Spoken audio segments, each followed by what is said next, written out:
माझ्याच बहिणीने आणि माझ्या नवऱ्याने मिळून माझा स्वतःचा संसार उद्ध्वस्त केला होता. मी माझ्या नवऱ्याला भीक मागत होते, मला घराच्या बाहेर काढू नको. पण माझा नवरा एक सुद्धा शब्द ऐकायला तयार नव्हता.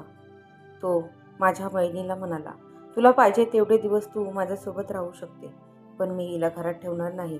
माझ्या नवऱ्यानेच माझ्यासोबत, मी हायफाय घराण्यातली मुलगी होते, मला शिक्षणाचा खूपच शौक होता. आजूबाजूला मित्रमैत्रिणी ह्या पहिल्यापासूनच होत्या. बाप श्रीमंत असल्यामुळे कोणत्याच गोष्टीची मला कमी नव्हती. लहानपणी सोन्याचा चमचा तोंडात घेऊन जन्माला आलेली होती. आम्ही दोघी बहिणी होतो. मला एक भाऊ सुद्धा होता. माझे वडील खूप मोठे बिझनेसमॅन होते, त्याच्यामुळे मला कोणत्याच गोष्टीची कमतरता माझ्या वडिलांनी पडू दिली नाही. माझ्या वडिलांना मूळबाळ हे 10 वर्ष झालेच नाही. एवढी संपत्तीचा वारी जन्माला आला नाही. कोणासाठी एवढी संपत्ती कमवायची? माझ्या वडिलांनी आणि आईने खूपच देवधर्म करून आम्ही तिघे बहीण भाऊ जन्माला आलो होतो. सगळ्यात मोठा मी होते, त्याच्यानंतरून माझी बहीण होती. सगळ्यात लहान असा माझा छोटासा भाऊ होता. असं छोटंसं कुटुंब होतं. घरात तांब्यासुद्धा उचलायला मला माहिती नव्हतं, कारण देवाला मोठे मोठे नवस कवस केल्यानंतर मी जन्माला आले होते. जेव्हा मी जन्माला आली होती त्यावेळेला माझ्या वडिलांचा आनंद हा गगनात मावेनासा झाला होता. लाखो रुपये मी जन्माला आल्यानंतर माझ्या वडिलांनी खर्च केला होता. ते उधाळ मित्रांवर सुद्धा त्यांनी खूपच त्यांना खाऊ पिऊ घातले होतं. त्यांना सुद्धा कोणत्याच गोष्टीची कमतरता माझ्या वडिलांनी ठेवली नव्हती. महिनाभर तर ते नुसते देवधर्मच माझ्या आई वडील करत होते. त्याच्यानंतरून माझ्या वडिलांनी माझा बड्डे सुद्धा खूप मोठा थाटामाटामध्ये साजरा केला. माझ्या आईला सुद्धा मला एक शब्द सुद्धा बोलू देत नव्हते. माझी आई रागवायला गेल्यानंतर सुद्धा माझे वडील बोलायचे, माझ्या मुलीला एक शब्द बोलायचा नाही, मला आवडणार नाही, तोंडातला शब्द तोंडात ठेव. त्याच्यामुळे मी माझ्या आईचा सुद्धा कधीच इज्जत करायला शिकले नाही.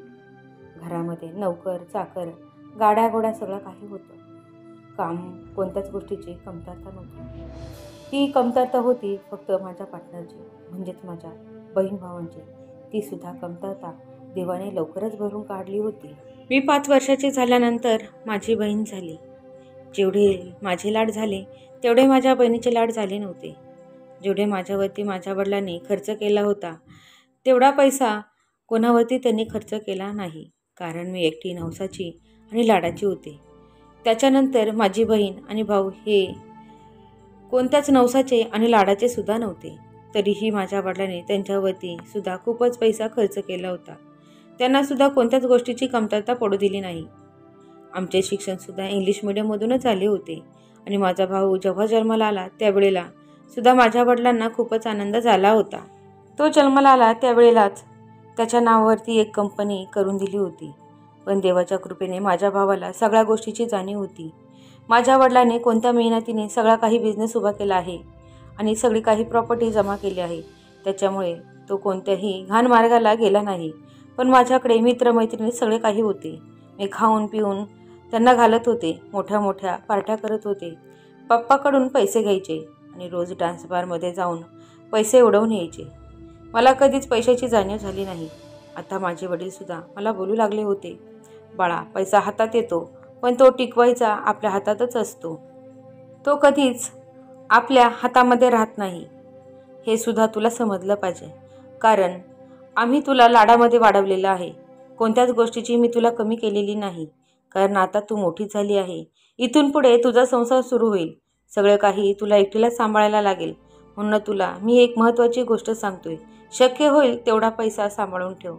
मी तर तुझ्या भावाच्या नावावरती कंपनी करून दिली. असं समज करू नको की मी तुला काहीच देणार नाही. तुलाही त्याच्यातून अर्धा हिस्सा देणार आहे आणि तुझ्या बहिणीला सुद्धा देणारच आहे. तिघांचा हिस्सा मी मेल्यानंतरच तुम्हाला देणार आहे. त्याच्यामुळे तुम्ही पैशाची उधळपट्टी करू नये एवढेच मला वाटते, कारण मी खूप मेहनतीने पैसा उभा केला आहे आणि तो पैसा तुम्ही असा उधळला तर मला त्याची खूपच खंत वाटते. कारण मी एक एक रुपया जोडून सगळं काही कंपनी एवढा अंपायर तयार केला आहे. त्या अंपायरमधून अशी तुम्ही पैशाची उधळपट्टी करणार तर मला ते बरं वाटत नाही. म्हणूनच मी तुझं आता लग्नसुद्धा करण्याचा विचार केला आहे. तुझं शिक्षण वगैरे झालं आहे, त्याच्यामुळे तुला आता लग्न करायला काहीच प्रॉब्लेम नाही. तेव्हा रीना म्हणाली, पप्पा माझे एका मुलावरती प्रेम आहे. माझं आता लग्न करायचं, एवढ्यात घाई करू नका. तेव्हा तिचे वडील तिला समजून सांगितलं, तू ज्या मुलाबद्दल बोलत आहे त्या मुलाशी माझी गाठभेट घालून दे. तेव्हा ती म्हणाली, तो मुलगा खूप गरीब आहे. तो कोणत्याही प्रकारची त्याच्याकडे जमीन जायदाद नाही. तेव्हा तिचे वडील म्हणाले, मी तुला एक एक मुलगा दाखवतो. तुला जर पसंत पडला तरच त्याला होकार दे, नाहीतर नाही म्हटले तरी चालेल. पण मुलगा खूप श्रीमंत आहे आणि सगळ्या गोष्टी व्यवस्थित आहे. रोमा जेव्हा त्याला पैसे देते तेव्हाच तो तिच्या पैशांवरती एन्जॉय करतो, हे सुद्धा तिने तिच्या पप्पाला स्पष्ट सांगितलं होतं. तिचे वडील तिला म्हणाले, कोणत्याच गोष्टीचा तुझ्या मनामध्ये कपट नाही. सगळ्या काही गोष्टी इथे स्पष्ट सांगितल्या आहेत. तेव्हा माझी बहीणसुद्धा तिथेच बसली होती. माझी बहिणीला माझ्यापेक्षा समज जास्त होती असं सगळ्यांना वाटत होतं. तिने मला समजून सांगितलं, ताई, बॉयफ्रेंड बघण्यापेक्षा लग्न कर. नंतरसुद्धा तू बॉयफ्रेंड करू शकते. पण त्या बॉयफ्रेंडकडे तुझे चोचले पुरवण्यासाठी किंवा तुझ्यावरती खर्च करण्यासाठी जर पैसा नसेल तर तू तिथे राहू शकशील का? तेव्हा रोमा म्हणाली, खरंच आहे. मी त्याच्याशी लग्न केल्यानंतर माझं आयुष्य आरामाची जिंदगी खराब होऊन जाईल आणि आयुष्यभर मला गरिबीमध्ये जगावं लागेल. मला हे कधीही मान्य नाही. रोमाने लगेचच तिच्या वडिलांना होकार दिला. बघण्याचा कार्यक्रम सुरू झाला. रोमाने 10,000ची साडी अंगावरती परिधान केली होती. खूप सुंदर ती दिसत होती. मुलगा सुद्धा आला होता. तो सुद्धा खूप छान दिसत होता. कोणत्याही गोष्टीची त्याच्याकडे कमतरता नव्हती. बॉडी आणि सुंदरता खूप छान दोन्हीही होतं. तेव्हा रोमाची नजर त्या मुलावरती गेली. तो मुलगा दिसायला अतिशय सुंदर होता. ती पाहता क्षणी त्याच्या प्रेमात पडली आणि ती म्हणाली, पप्पा, मला मुलगा पसंत आहे. कारण तिथे लपून छपून असं काहीच नव्हतं. श्रीमंत म्हटल्यानंतर आणि लाडाची मुलगी म्हटल्यानंतर सगळ्या गोष्टी ती वडिलांना तोंडावरती सांगत होती. आणि मुलालाही तिच्या वडिलांनी त्याच्या तोंडावरतीच विचारलं, माझी मुलगी जर तुम्हाला पसंत असेल तर तुम्ही लगेचच आताच होकार देऊ शकता, नाही तर नकार दिला तरी चालेल. आमच्या मुलीला कोणत्याही गोष्टीची कमी नाही. माझे वडील माझ्या बाजूने पूर्णपणे उभे होते. त्या मुलाला सुद्धा रोमाने लगेचच पसंत आली होती. त्याने सुद्धा कोणताच मागचा पुढचा विचार न करता रोमाला होकार दिला. आता त्यांचा संसार सुखाने सुरू झाला होता. पण रोमाची बहीण रीमा ही तिच्याबरोबर तिच्या सासरी गेली राहत होती. तिच्या नवऱ्याला कोणत्याच गोष्टीची तिचा त्रास नव्हता. त्याच्यामुळे ती सुद्धा कामाला तिथूनच जात होती. तिची बहिणीचा स्वभाव स्वाभिमानी होता. ती म्हणत होती, मी माझ्या वडिलांचा पैसा खर्च करण्यापेक्षा मी माझे स्वतःचं कमेल आणि स्वतःवरती उडवेल. ह्या गोष्टीचा अभिमान माझ्या वडिलांना शेवटपर्यंत माझ्या बहिणीवरती आहे. कोणालाही ते सांगताना रीमाचं जास्त कौतुक करतात. आता रीमा ही माझ्या घरी म्हणजेच रोमाच्या घरी आली होती. आता दोघांची बॉन्डिंग पहिल्यापासूनच व्यवस्थित होती. नकळत रोमाचा मित्र रोमाला भेटला. तिने लग्नाच्या आधीसुद्धा त्याच्यापासून लांब झालीच नव्हती. तिने त्याला सांगून ठेवलं होतं, जोपर्यंत माझा संसार व्यवस्थित होत नाही तोपर्यंत आपण लांब राहूया. माझा नवराही खूप श्रीमंत आहे. अधूनमधून भेटल्यानंतर मी तुला थोडेफार पैसेसुद्धा देईन. त्या मित्रालाही तेच पाहिजे होतं. कारण अशी मित्रमैत्रिणी भेटणे आणि अशी पैसे देणारी मैत्रीण त्याला पुन्हा कधी भेटते की नाही हे सुद्धा माहीत नाही. तिच्या जीवावरती तो महिनाभर कामाला सुद्धा जात नव्हता. रोमाच्या हातामध्ये तिचा नवरा सगळा काही पगार पाणी आणून देत होता. 2 ते 3 लाख रुपये रोमाच्या नवऱ्याला पगार होता. त्याच्यातून ती 50,000 रुपये इकडे तिकडे खर्च केले असे म्हणून सांगत होती. 25,000 रुपये तिच्या मित्राला ती देत होती. आता मित्र रोजच रात्री घरी येऊ लागला होता. रोमाचा नवरा झोपी गेल्यानंतर रीमाही तिच्या जागी जाऊन झोपत होती आणि रोमाही तिच्या बॉयफ्रेंडला भेटण्यासाठी बाहेर जात होती. आता हा प्रकार सतत चालू झाला होता. रोज रात्री मित्र घरी येत होता आणि ती रोज रात्री त्याच्याबरोबर फिरायला जायची. नको ते त्याच्याबरोबर करत असायची. तरीही मला म्हणत होती, माझ्या त्याच्यावरती खूप प्रेम आहे. ही त्याच्याशिवाय जगू शकत नाही. मला मदत कर म्हणून तिने रीमाला तिच्याबरोबर ठेवलं होतं. रीमासुद्धा तिच्या बहिणीला पुरेपूर साथ देत होती. काय करणार, मोठी होती. रीमाला समजत होतं रोमाचे जे करते ते बरोबर नाही. पण रोमा ही काही ऐकायला तयारच नव्हती. रीमाने तिला खूप समजून सांगितलं, ताई तू असं करू नकोस. ह्या छोट्याशा गोष्टीमुळे तुझा संसार उद्ध्वस्त होईल. कारण आज मित्र आहे, उद्या नाही. पण आयुष्यभर तुझ्याबरोबर जिजू राहतील.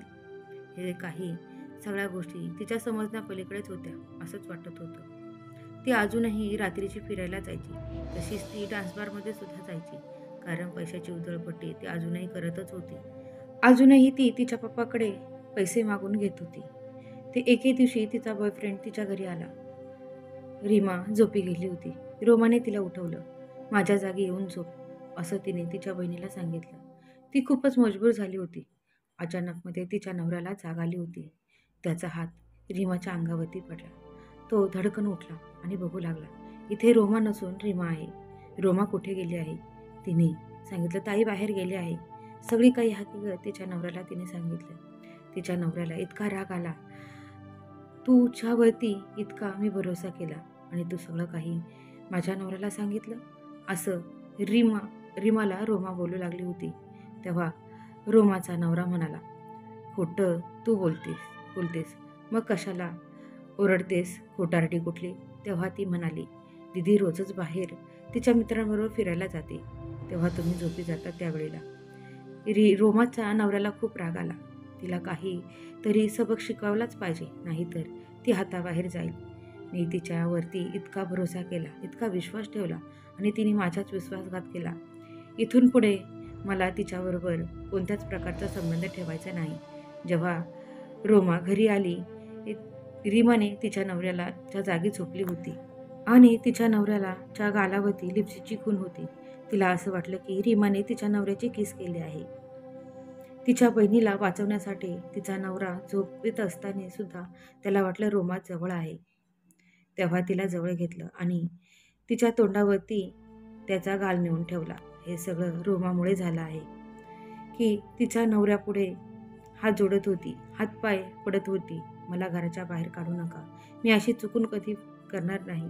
तेव्हा तिच्या नवरा म्हणाला, हे तुला आधी कळायला पाहिजे होतं. तुझ्याबरोबर तुझ्या बहिणीचं सुद्धा आयुष्य बरबाद करत होतीस. जर नकळत माझ्या हातून चुकीचं काही घडलं असतं तर त्याच्यामुळे मला आता तू अजिबात घरात नको. तिच्या हाताला धरून रोमाला घराच्या बाहेर काढलं. रोमा ही एका चुकीमुळे आयुष्य तिचं बरबाद झालं आहे. आता ती पस्तावत आहे. आता कोणी बॉयफ्रेंडसुद्धा नाही आणि मित्रसुद्धा नाही. आता ती एकटी पडली आहे. एवढ्या पैशाचा सुद्धा काहीच उपयोग नाही. कोणतंही पाऊल टाकताना मागचा पुढचा विचार करा. कोणतीही संगत करताना चांगलं करा. बॉयफ्रेंड किंवा गर्लफ्रेंड ह्या आज आहेत आणि उद्या नसतात. नवरा बायको यांचा पवित्र रिश्ता आयुष्यभर असतो, हे सगळ्यांनी समजून घ्या आणि त्या नात्याची सगळ्यांनी इज्जत करा. तर मित्रांनो, तुम्हाला ही गोष्ट आवडली असेल तर नक्की चॅनलला लाईक करा, शेअर करा आणि छान छान गोष्टी पाहण्यासाठी प्रियांश रिअल स्टोरी या चॅनलला सबस्क्राईब करा. तर मित्रांनो, ही गोष्ट पूर्ण काल्पनिक आहे. हिचा कुणाशी काहीही संबंध नाही आणि संबंध आल्यास तो निव्वळच योगायोग साधावा. आणि अशा छान छान गोष्टी पाहण्यासाठी प्रियांश रिअल स्टोरीला सबस्क्राईब करा. बाय.